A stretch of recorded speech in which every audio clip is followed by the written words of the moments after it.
Okay, this is the creation of the selection box. Now I've put it on a work plane and I've set that value to be in -5,000, and then I've created some offsets at 15,000 and 10,000.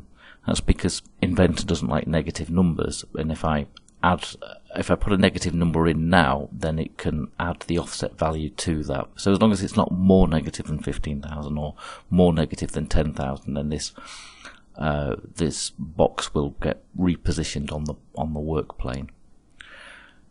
Now I can go up to the top level, and I'm going to create some parameters which I want passing down to that part at the lower level. So I've created my parameters, and then I've just got to create a link, and that's where the iLogic is going to come in. So in the rule, I can see the structure of the model in the top level. I can see the parameters that I've just created at the top level, and I want to link those to the parameters created at the lower level within the selection box. So they're the parameters that I had. So you can see the selection box parameters that are, well, the parameters labeled in purple, and then the name of the part is in green, the parameter is in green, and then that is equal to the parameter at the top level, which is the blue one. So it's just structuring that code. So when the blue parameter changes, then that value will get passed down into the lower parameter. So now I can create a form in iLogic, and then these allow me to either have dialog boxes or sliders. So I'll just go and create a parameter now so you can see how that's done.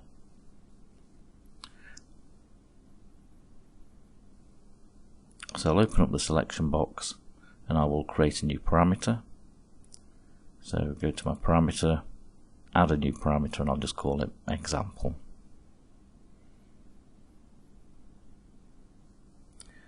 Then I'll close this, go up to the top level, and I'll create a similar parameter just so I know that the two are tied together. It won't be exactly the same, doesn't matter if it is exactly the same. So again, I'll have a new parameter, I'll call this example 2.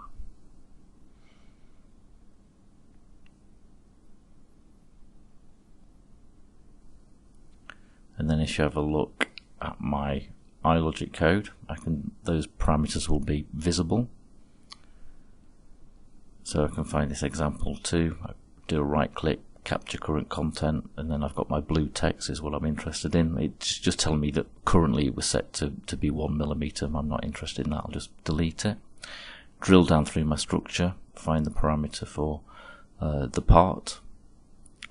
Again, so it captured the current state. I don't need to know that it's equal to 1mm, I'll just make it equal to the parameter in my top level.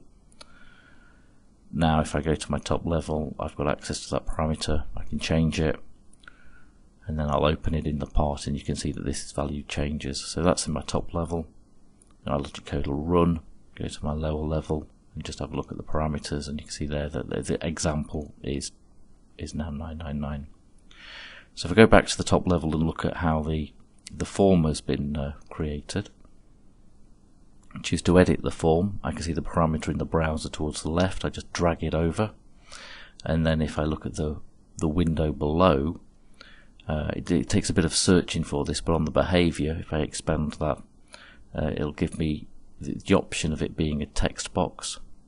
And again, it's hidden away, but I need to click into text box, and then I'm going to drop down, and then I can create the slider, and then I can expand the slider, and I can put in my maximum, minimum, and increment values for the slider. But you can also override that by just typing the value into the dialog box as well.